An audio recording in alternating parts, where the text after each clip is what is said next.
chers élèves, avec une nouvelle vidéo, avec un nouveau chapitre, avec de nouveaux événements. Alors dans cette vidéo, on va travailler sur le chapitre 5 et je vais vous présenter d'une manière courte les événements de ce chapitre. Donc pour le chapitre 5, le titre qu'on a choisi, c'est la mort du coiffeur. Donc c'est un événement marquant dans ce chapitre-là. La mort du coiffeur, le coiffeur Sidi Mohammed Ben Tahar.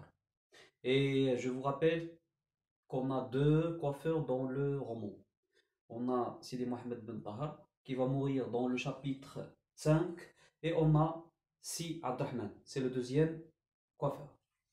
Alors le premier événement, c'est le frère annonce un mercredi, il annonce aux élèves son projet pour la Ashura. Et Sidi Mohammed là, le narrateur, nous a décrit le frère qui était souriant, qui était gentil, aucun élève n'a été puni. Alors là, c'était la Ashura. Donc le frère a annoncé, a expliqué aux élèves ce qu'ils vont faire à l'occasion de cette fête. Alors pour le frère, il avait l'intention de faire quoi? Il avait l'intention de blanchir les murs à la chaux, acheter de nouvelles nattes et aussi éclairer le mside avec des lampes. C'est-à-dire là, illuminer le mside en utilisant des lampes. Non pas des lampes à pétrole, parce que ça va coûter cher, mais des lampes à l'huile. C'est pourquoi il a demandé aux élèves d'apporter la contenance d'un bol de l'huile d'olive pour chacun d'eux. Et aussi, il a demandé à ses élèves de mettre leurs parents au courant de ce qu'ils ont l'intention de faire à l'occasion de la Ashura. Deuxième événement, c'est que Sidi Mohammed retourne à la maison. Il était heureux, il était joyeux. Premièrement, c'était la Ashura. Deuxièmement, parce que le maître d'école a libéré tous les élèves. Donc sa joie, ou bien son bonheur, se transforme en peur, se transforme en tristesse, se transforme en inquiétude. Pourquoi? Parce qu'il n'a pas trouvé sa mère, la Zoubida, dans la maison. Elle était dehors, elle était absente. Donc il était triste à cause de cela. Alors sa mère était absente.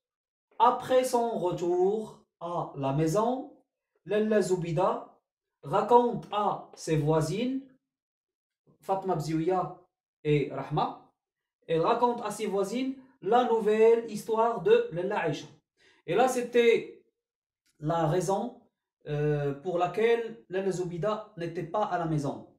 Elle a accompagné Lalla Aïcha pour aller vendre ses bijoux. Donc, elle a vendu ses bijoux et ses meubles. Elle a vendu les meubles de sa maison. Pourquoi? Pour aider son mari Moulay Larbi. Et si vous vous rappelez, dans le chapitre précédent, Moulay Larbi avait un problème avec son associé Abdelkader. Et c'est à cause de quoi Moulay Larbi a tout perdu. Il a perdu son argent, son atelier, son matériel et son travail. Donc Lalla Aïcha ne peut pas laisser bien sûr son mari. Elle a décidé de tout vendre afin de l'aider. Donc elle a vendu ses bijoux et ses meubles pour aider son mari Moulay Larbi.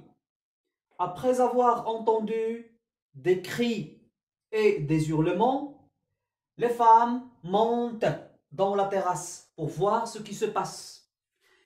Et c'est là où une vieille négresse, c'est-à-dire une femme nègre qui est vieille, va annoncer à toutes les femmes l'événement qui s'est passé. Alors qu'est-ce qui s'est passé? Elle leur annonce la mort de Sidi Mohammed Ben Tahar, le coiffeur. Donc rappelez-vous que la mort de Sidi Mohammed Ben Tahar a été annoncée par une vieille négresse.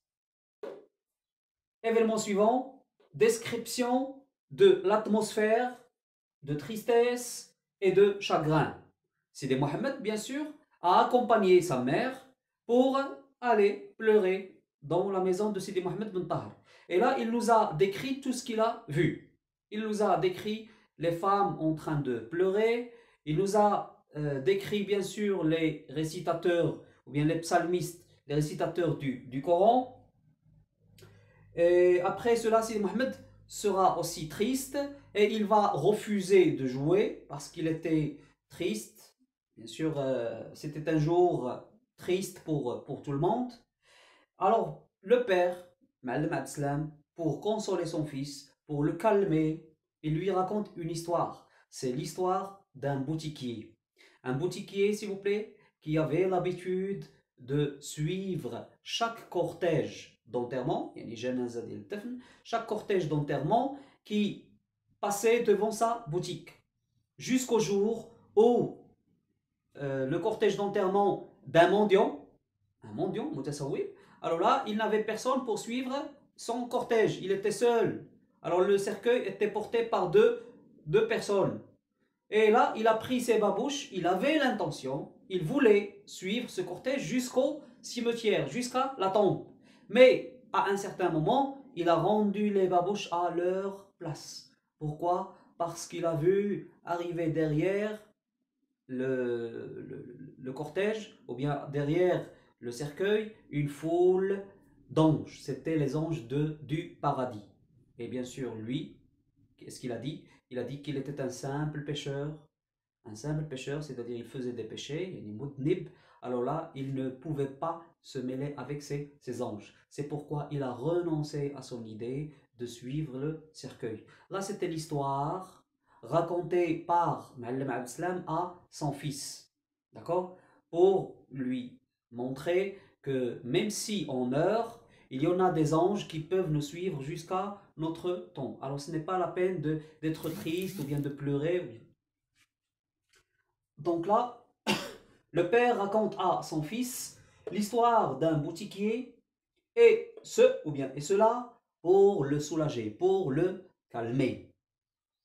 La Zoubida, le lendemain, donne à son fils une chaînette, une chaîne.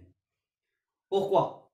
Afin d'ajouter cette chaîne à sa boîte. Sidi Mohammed a beaucoup aimé cet objet-là, offert par sa mère. Il l'a contemplé, il l'a regardé et il a décidé de le nettoyer. Mais à un certain moment, le chat de Zineb, bien sûr, vole. Il a pris la fuite en portant avec lui la chaîne de Sidi Mohammed. C'est ce qui a causé, c'est ce qui a provoqué la colère du narrateur. Donc le chat de Zineb vole à Sidi Mohammed sa chaîne. Ensuite, en colère, Sidi Mohammed se dispute. Alors là, il se bagarre avec Zineb. Et bien sûr, les femmes ne peuvent pas laisser Sidi Mohammed et Zineb se bagarrer. Elles vont intervenir.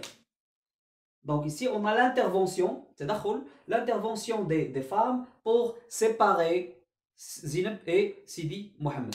Donc s'il vous plaît, là c'était les événements de ce chapitre, présentés d'une manière simple, présentés d'une manière courte, et j'espère vous être utile. Alors ce que je voulais vous dire, s'il vous plaît, c'est de lire et de relire, si c'est possible, ce chapitre, et d'essayer de voir quels sont les champs lexicaux dominants. On va trouver 2 ou 3 champs lexicaux, surtout le champ lexical de la mort. Et ici, on parle de la mort du coiffeur Sidi Mohammed. Donc, on va trouver bien sûr un champ lexical de la mort. Et ça va être un autre registre, ça va être le registre tragique. Donc, s'il vous plaît, je vous laisse maintenant et je vous demande d'attendre la vidéo suivante avec le chapitre 6. Merci bien et à bientôt. Merci.